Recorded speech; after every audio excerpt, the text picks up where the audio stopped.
نیازی صاحب جو کہ عمران خان سے پولیٹیکل کوارڈینیٹر بھی ہیں، ان کے قریبی ساتھی بھی ہیں اور ان کی شخصیت کو بہت اچھی طریقے سے جانتے ہیں، ان کو عمران خان صاحب میں مذاکرات کے حوالے سے اور ویسے بھی بڑی فلیکسیبلٹی نظر آ رہی ہے. ہمیں کافی عرصے سے نظر نہیں، مجھے بھی نہیں آئی، آپ سے بھی اکثر ہم سوال کرتے ہیں، آپ کو بھی دکھائی نہیں دیتی. تو جو نیازی صاحب کو فلیکسیبلٹی دکھائی دیتی ہے موجودہ حالات کے اندر، آپ کو خان صاحب میں کوئی نظر آ رہی ہے ایسی چیز؟ آپ نے ان کا بتایا نا کہ یہ امجد خان جو ہیں یہ پولیٹیکل کوارڈینیٹر بھی ہیں، اور بھی آپ نے ان کی پارٹی لیڈرشپ ہے. یہ میرے بھتیجے بھی لگتے ہیں، ڈاکٹر شرف گن صاحب کے ساتھ آتے ہیں، میری ڈاکٹر صاحب سے دوستی تھی. بالکل ٹھیک.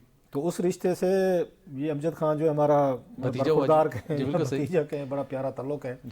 تو بڑا ہمارا ان سے ان کی اپنی ساری باتیں، مطلب ہم ماضی میں بھی کہتے تھے کہ امجد خان جیسے لوگ جو ہیں جو سافٹ ہیں، جو پولیٹیکل ایک پروسیس کے ذریعے ہیں، سیاسی فیملی کے ذریعے ہیں، جو بات کو بڑے مہذب اور اچھے انداز سے کرنے کا وہ فن جانتے ہیں. مطلب سیاست میں جب امجد خان کے لیے کارروائی ہوئی تو آپ نے یہی ان کی شخصیت کے انہی پہلوؤں کو آپ نے اجاگر بھی کیا. جی تو وہ مطلب امجد خان جیسے لوگوں کو بھی جو میں سمجھتا ہوں ان کے ساتھ بھی زیادتیاں کی گئی ماضی میں، بہت سارے کیسز بنائے گئے جن میں ان کا کوئی تعلق بھی نہیں تھا، واسطہ بھی نہیں تھا. وہ کیا کہتے ہیں کہ جناب کہ جو گیہوں کے ساتھ وہ سارے جو ہیں وہ بھی پیش جاتے ہیں، تو وہی امجد خان کے ساتھ بھی ہوا. انہوں نے بھی بہت ساری تکلیفیں دیکھیں، ان کی فیملی نے دیکھیں، سب لوگوں نے دیکھیں. آسان کام نہیں ہوتا کہ سیاست میں، اور پاکستان جیسے ملکوں میں جہاں پہ جب آپ اپوزیشن میں آ جائیں تو حکومتیں یا اسٹیبلشمنٹ جو ہے وہ آپ کے خلاف کاروائیاں کرتی ہیں. یہ ماضی میں بھی ہوتا رہا، ان کے ساتھ بھی ہوتا رہا، وہ اپنی جگہ. لیکن آپ نوٹ کریں کہ امجد خان کی گفتگو میں حالانکہ کوئی اور بندہ جو اتنے عرصے جیل میں رہا ہو، کیسز بھگتے ہوں، فیملی، بچے، بہت مطلب یہ مشکل کام ہوتا ہے. بٹرنیس نہیں ہے امجد کی گفتگو میں، آپ نوٹ کریں. حالانکہ کوئی اور بندہ ہو تو پہلے اپنا رونا طویل عرصے کے بعد پی ٹی اے کے سینئر رہنما میں سے یہ فیل ہمیں نہیں ملی. یہ نہیں ملی. اور پلس یہ ہے کہ آپ کی بڑی ہمت ہے کہ آپ امجد خان کو اتنے عرصے بعد ان کو سکرین پر لے کر آئے. میں یہ سمجھتا ہوں ادروائز درمیان میں شاید وہ طبیعت ٹھیک نہیں تھی یا بٹ مطلب مجھے تو دیکھ کے بڑی خوشی ہو رہی ہے ان کو. سو امجد نے کوئی اپنا ہم رونا نہیں رویا. ہمارے ہاں آپ نوٹ کریں جب بھی ہوا ہے، مطلب پیپلز پارٹی والے شروع ہوتے تھے کہ ہمارے ساتھ یہ زیادتیاں ہوئیں، نواز شریف صاحب والے ہوتے تھے مشرف دور میں، ان کے ساتھ جنرل ضیاء دور میں، ان کے ساتھ ابھی ہوئی ہیں، تو آتے تھے تو ہر کوئی اپنی اپنی بات ضرور کرتا ہے. لیکن مجھے خوشی ہوئی کہ امجد نے مطلب کم از کم اپنا رونا نہیں رویا. حالانکہ ان کے ساتھ بھی میں سمجھتا ہوں بہت ساری زیادتیاں ہوئی ہیں، غلط کام، مطلب غلط سے مراد ہے کہ ان کو غلط طور پر کیسز میں ان کو رکھا گیا، اور بہت ان کی فیملی نے بڑا سفر کیا ہے پرسنل طور پر، ہم سارے جانتے ہیں. لیکن انہوں نے وہی والی بات کہ ایک سیاسی ایشو کو سیاسی ایشو کی طرح بھی انہوں نے مشورہ دیا ہے. لیکن میں تھوڑا سا امجد سے میں ذرا ڈفر کروں گا 2-3 چیزوں پہ. وہ کہتے ہیں جی خان صاحب جو ہیں وہ کبھی انہوں نے مذاکرات کے راستے بند نہیں کیے. یہاں تک تو ٹھیک ہے، لیکن مذاکرات کے راستے کس سے کھولنے کی انہوں نے کوشش کی جو نہیں کھلے.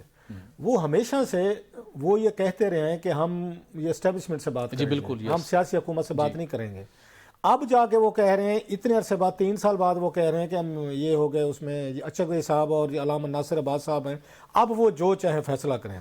تو جو بار بار آپ کے پروگراموں میں بات بھی ہوتی رہی ہے کہ جب موقع تھا کہ آپ اس وقت حکومت سے بات چیت کر کے بہت سارا کچھ گین کر سکتے تھے، اس وقت وہ موقع ضائع کیے گئے، بس کو مس کیا گیا اپنے اس میں کہ ہمارے پیچھے لوگ ہیں، دھرنے ہم آئیں گے، ہمیں کیا ضرورت ہے، ہم اسلام آباد پہ قبضہ ہو جائے گا، ہم اڈیالہ جیل سے بھی نکال لیں گے. یہاں پہ جناب انہوں نے اپنی وصیتیں بھی پڑھ دی تھیں، سار پہ کفن بھی باندھ لیے تھے، جتھے بھی آ گئے، لوگ بھی آ گئے کہ جناب ہمیں کیا ضرورت ہے. اس وقت ایک دباؤ تھا جس دباؤ کو یہ یوز نہیں کر سکے میں سمجھتا ہوں. اب آپ دیکھ لیں کہ حکومت جو ہے نا لیسٹ انٹرسٹڈ ہے مذاکرات میں. جو بات امجد کہہ رہے ہو ٹھیک کہہ رہے ہو کہ حکومتوں کو ضرورت ہوتی ہے کہ جناب کہ پولیٹیکل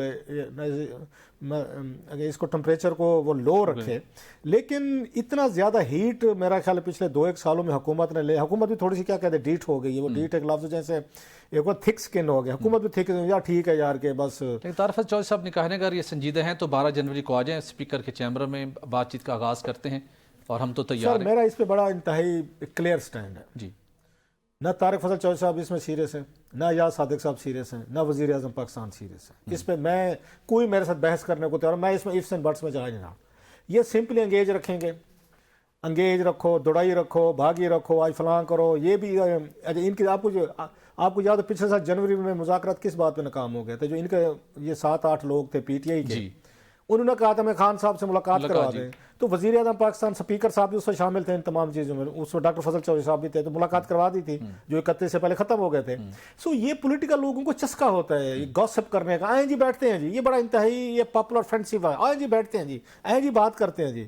بعد میں جب آپ ایک دوسرے کو اپنی شرائط بتاتے ہیں کہیں نہ کہیں پہ رک جاتے ہیں. وزیر اعظم پاکستان نے کہا تھا ان کو، سہیل افریدی صاحب نے کہا تھا میری ملاقات کروا دیں. 4 مہینے ہو گئے 3 مہینے ہو گئے تو ملاقات کروا دی انہوں نے جو وزیر اعظم پاکستان ملاقات نہیں کروا سکتا ایک وزیر اعلیٰ کی، وہ کہتے ہیں جی مذاکرات کر میں عمران خان رہا کروا دوں گا، آپ کو یہ ممکن ہے؟ انہوں نے بڑی خوبصورت بات کی تھی، وہ لائک اٹ اور ناٹ، علی امین گنڈاپور صاحب نے وزارت اعلیٰ جانے سے پہلے جی انہوں نے کہا تھا جناب بھائی صاحب ہاتھ انہوں نے کھڑے کیے، وہ آ کے بھائی صاحب اے میرے تو یہ وڈی جنگ ہے، میں کچھ نہیں کر سکتا. He was very blunt and honest I must say. ان کا یہ کہنا تھا حضور یہ جو معاملہ ہے یہ فوج اور خان کے درمیان ہے، آپس میں طے کر لیں تو کر لیں. اس میں شہباز شریف صاحب، اس میں سہیل افریدی صاحب، اس میں جناب علی امین گنڈاپور صاحب، فلانے صاحب، یہ انہوں نے بڑا کلیئر بات کی تھی. وہ آگے یہ کوئی نہیں کرے گا. Same goes for them. حکومت جو مذاکرات کرے گی ٹوٹل انہوں نے انگیج کر کے آخر پہ کوئی نہ کوئی. یہ تو آپ نے بہت پہلے ہی کہہ دیا تھا، رانا ثناء اللہ صاحب نے بھی اس کی تصدیق کیا، لیکن وہ 5 بڑوں کو آپ حوالہ دے رہے ہیں جس میں اندر وہ شخصیات شامل ہیں، آرمی چیف بھی ہیں، عمران خان بھی ہیں. اگر یہ 5 بڑے بیٹھ جائیں تو پھر کوئی راستہ نکل سکتا ہے؟ کیوں بیٹھیں گے بھٹی صاحب؟ سوال یہ تو آپ اور میں کہہ رہے ہیں نا ifs and buts پہ. بھائی آرمی چیف کیوں بیٹھے گا؟ آرمی چیف کو اس وقت ایسا کون سا دباؤ ہے وہاں پہ ان پہ؟ کوئی جب دباؤ تھا تو اس وقت بات نہیں کی. لاسٹ ایئر جب آپ کے اس سے پہلے نومبر میں تھا دباؤ، یس اس کو آفرز بھی ہو رہی تھی، بنی گالا چلے جائیں، فلاں چلے جائیں، سارے بعد میں کی. آرمی چیف کیوں وہ بیٹھے گا عمران خان صاحب کے ساتھ، یا اپنا کوئی کور کمانڈر کیوں بٹھائے گا؟ وائی مطلب یہ بات میرے اداروں کو، ریاستی اداروں کے ان کے سربراہان کو ملائن کرتے ہیں، ٹویٹر کے ان کے خلاف کمپین چلاتے ہیں، پاکستان کے لیے مشکلات پیدا کرتے ہیں. فکس کن ہو گئے سر. اچھا یہ پہلے ہوتا تھا کہ جب آپ کے میرے خلاف ٹویٹر پہ کوئی بات، کوئی نازیبا بات ہوتی تو ہمیں بھی وہ فیل ہوتا تھا، برا لگتا تھا. لیکن ایسا صاحب اتنی زیادہ آپ ایک ہی چیز بار بار پڑھتے ہوتے ہیں، پھر آپ بھی ذہنی طور پر تیار ہو جاتے ہیں یار کہ یا تو ہم جرنلزم چھوڑ دیں، لکھنا بولنا چھوڑ دیں، یا تو پھر لکھنا بولا بات کریں گے تو ان پاپولر بات ہے، لوگوں کو نہیں پسند ہے، کہ لوگ اپنے ریئیکشن دیں گے، کوئی گالی دے گا، کوئی اپریشیٹ کرے گا، کوئی برا لفظ کہے گا. Same goes for those public officers. ایک سٹیج پہ تو عادی ہو جاتے، سیاستدان بھی عادی ہو جاتے ہیں. امجد خان سے ذرا پوچھ لیجیے گا، ان پہ بھی جب تنقید آتی تھی شروع میں تو بندہ کو مشکل لگتی، ایسا آپ عادی ہو جاتے. Same goes for the military, same goes for the باقی جو بگ وہاں پہ ان کے آفس ہولڈر بیٹھے ہوئے ہیں، آرمی کے عہدوں پہ بیٹھے ہیں. شروع میں مسئلہ ہوتا ہے لیکن پھر آپ بھی تھک سکن ہو جاتے ہیں. مطلب آپشن کیا ہوتے ہیں، یا تو عہدہ چھوڑ دیں تاکہ آپ پہ تنقید ختم ہو جائے. اگر عہدے پہ آپ نے رہنا ہے، آپ نے آگے نکلنا ہے، بیٹھنا ہے، تو پھر یہ تنقید بھی آئے گی. دین پھر آپ اپنی کاؤنسلنگ کر لیتے ہیں کہ بھائی صاحب کس صورتحال کو سامنا کرنا پڑے گا. صورتحال کو سامنا کرنا پڑے گا. جو بات آپ کہہ رہے ہیں اور پی ٹی سمجھتی ہے کہ صلح ہو جائے گی تو پھر ٹویٹر پہ گالی گلوچ بند ہو جائے گی تو پھر دوسری سائڈ شروع کر دے گی.